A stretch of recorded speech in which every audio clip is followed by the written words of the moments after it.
नमस्कार, मैं डॉक्टर अर्चना राय, assistant professor Hindi, Hemvati Nandan Bahuguna राजकीय स्नातकोत्तर महाविद्यालय, नैनी, प्रयागराज। आइए आज हम बात करते हैं प्रगतिवाद की। प्रगतिवाद हिंदी साहित्य में मार्क्सवादी दर्शन से प्रेरित है और इसका प्रारंभ सन 1936 ईस्वी से माना जाता है। इसकी समय सीमा सन 1936 से 1943 ईस्वी तक की कुल समय सीमा इसकी मानी जाती है। आइए अब हम बात करते हैं कि प्रगतिवाद है क्या। प्रगतिवाद कार्ल मार्क्स, जो कि जर्मनी के एक अत्यंत प्रसिद्ध दार्शनिक थे, जिनका विचार था कि समाज वर्ग विहीन होना चाहिए, अर्थात समाज में किसी प्रकार का कोई वर्ग नहीं होना चाहिए, ना तो कोई शोषक वर्ग और ना ही कोई शोषित वर्ग। यानी किसी के पास इतना पैसा, इतने संसाधन या इतनी चीज़ें ना हो जाएं कि वह इन संसाधनों के बल पर दूसरे मनुष्य का शोषण कर सके। अर्थात प्रगतिवादी कविता साम्यवादी समाज की बात करती है। कार्ल मार्क्स का ये दर्शन था और कार्ल मार्क्स के दर्शन से ही प्रगतिवादी कविता जो है प्रभावित है या प्रेरित है। प्रगतिवादी कविता मनुष्य को मनुष्य के रूप में देखती है और उसमें वह किसी प्रकार का भेदभाव नहीं करती।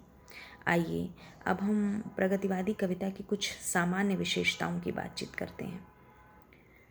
सबसे पहले हम देखते हैं कि प्रगतिवादी कविता या प्रगतिवादी कवि शोषक वर्ग के प्रति घृणा की बात करते हैं।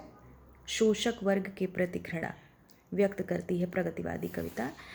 यानी वह वर्ग जो किसी भी तरीके से दूसरे वर्ग का शोषण करता है उसे प्रगतिवादी कवि हेय दृष्टि से देखते हैं।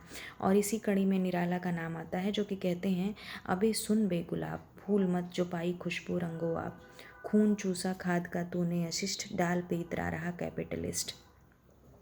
यानी यहाँ पर जो गुलाब है वो शोषक वर्ग का प्रतीक है। निराला गुलाब को शोषक वर्ग का प्रतिनिधि बताते हैं और उससे घृणा की बात करते हैं। प्रगतिवादी कविता की दूसरी प्रमुख प्रवृत्ति है शोषित वर्ग के प्रति सहानुभूति। अर्थात प्रगतिवादी कवि शोषित वर्ग के प्रति सहानुभूति की बात करते हैं। रामधारी सिंह दिनकर कहते हैं, श्वानों को मिलता दूध वस्त्र भूखे बालक अकुलाते हैं, माँ की छाती से चिपक ठिठुर जाड़ों की रात बिताते हैं।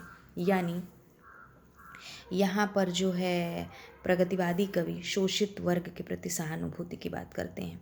इसी कड़ी में निराला की ही एक और कविता आती है, भिक्षुक, जिसमें वो कहते हैं, वह आता दो टूक कलेजे के करता, पछताता पथ पर आता, पेट पीठ दोनों मिलकर हैं एक, चल रहा लकुटिया टेक। तो यहाँ पर भिक्षुक वर्ग के प्रति सहानुभूति की बात की गई है कि एक भिक्षुक है जो कि एक सामान्य व्यक्ति है, एक मनुष्य है, उसको देख कर के हमारे अंदर दया की भावना नहीं आती और हम जानवरों को और इस तरह के और चीज़ों को जो है कहीं हम दूध पिला रहे हैं या कहीं कुछ इस तरह की और चीज़ें कर रहे हैं। प्रगतिवादी कविता जो है क्रांति की बात करती है। क्रांति यानी प्रगतिवादी कविता कहती है कि जो चीज़ अब तक हम मांगते रहे हैं और हमें नहीं मिलता है, उसको अब हम मांगेंगे नहीं, याचना नहीं करेंगे, उसको हम क्रांति करके ले लेंगे, क्योंकि वो हमारा है। बहुत हो गया याचना और बहुत हो गया मांगना, और अब हम जो है उसको ले लेंगे।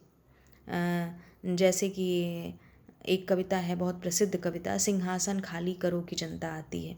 और इसी तरह की एक और पंक्ति है, मारो मारो मारो हंसिया साइत और कुसाइत क्या है, हिंसा और अहिंसा क्या है। यानी प्रगतिवादी कविता और प्रगतिवादी कवि जो है अब ये नहीं देखते कि जब हम अपना हक लेंगे तो वो किस तरीके से लेंगे। यदि वो हमें मांगने से नहीं मिलेगा तो हम क्रांति करके उसको छीन लेंगे।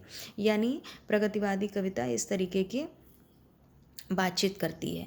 तो कुल मिलाकर हम कह सकते हैं कि जो हिंदी साहित्य है या जो हिंदी की प्रगतिवादी कविता है वो छायावादी कविता या छायावादी काव्यधारा से बिल्कुल अलग दिशा में चली है और कल्पना लोक से बाहर निकलकर यथार्थ जगत में विचरण करती हुई पाई गई है।